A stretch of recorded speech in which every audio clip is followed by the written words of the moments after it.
Corona काल में जब जिम बंद हुए तो लोगों ने फिट रहने के लिए साइकिल की तरफ रुख किया। लॉकडाउन की वजह से जब मजदूर फंस गए तो उन्होंने अपने गांव शहर जाने के लिए साइकिल का ही इस्तेमाल किया। लेकिन अब साइकिल की सवारी महंगी हो गई है।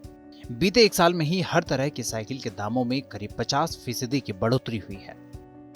कोरोना काल में साइकिल की सवारी भी महंगी हो गई है। जो साइकिल पहले 3500 रुपये की मिलती थी, अब वो 4000 के पार या 4500 के आसपास में मिल रही है। और इसका असर उन लोगों पर पड़ रहा है जो कम रुपए कमाते हैं, रोज़ाना कमा के खाते हैं, यानी वो तबका जो साइकिल से चलता है।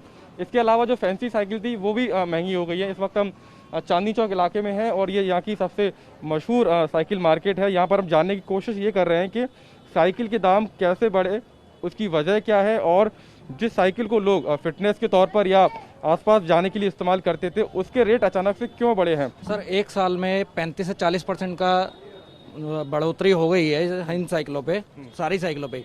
जो साइकिल पहले हम 1000 की सोल्ड आउट कर देते थे, आज वो हमें कम से कम 1300 रुपए की आ रही है। महंगी हुई साइकिल के लिए सुरेश गुप्ता साइकिल बनाने वाली कंपनियों के एकाधिकार को जिम्मेदार ठहरा रहे हैं। वहीं दूसरी तरफ साइकिल मार्केट एसोसिएशन के अध्यक्ष राजीव बत्रा का मानना है कि स्टील, लोहा और प्लास्टिक के दाम बीते एक साल में काफी बढ़े हैं और इसी का असर है साइकिल बाजार पर महंगा होना।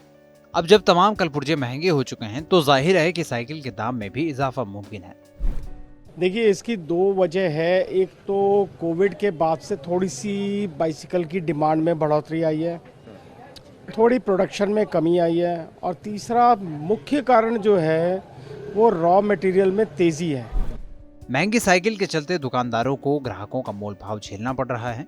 ग्राहक पुराने दाम पर ही साइकिल खरीदना चाहते हैं, लेकिन देश में बढ़ते दाम दुकानदारों के लिए भी समस्या बन चुके हैं। बच्चों में भी करीब इतने ही बढ़ गए तकरीबन, किसी में 500, किसी में 700, किसी में 800, हर एक मॉडल के हिसाब से। मतलब अगर इस साइकिल की हम बात करें तो ये साइकिल एक साल पहले कितने की थी और अब? ये एक साल पहले करीब हो गई 2500 की, तो आज ये अपनी 32 की रेंज में करीब 700 रुपये करीब का फर्क आ गया है। बाजार में सिर्फ फैंसी साइकिल ही महंगी नहीं हुई है, बल्कि सामान्य साइकिलों की कीमतें भी बहुत ज्यादा बढ़ गई हैं। सामान्य साइकिलों के दाम में करीब 1000 रुपए का इजाफा हुआ है। गौरतलब है कि ये साइकिल पहले 3500 रुपए की मिलती थी, जबकि अब 4500 रुपए की मिल रही है। कोरोना महामारी आने के बाद बाजार और व्यापारी तमाम मुसीबतें झेल रहे हैं। ऐसे में अगर गरीब की सवारी माने जाने वाली साइकिल भी महंगी हो जाएगी तो दुकानदारों को ग्राहक कम मिलेंगे और साइकिल चलाने वालों को दूसरे विकल्पों पर विचार करना पड़ेगा। हमारे इस वीडियो पर क्या है आपकी राय, कमेंट सेक्शन में जरूर बताएं और देश दुनिया की अन्य बड़ी खबरों के लिए सब्सक्राइब करें TV9 भारतवर्ष।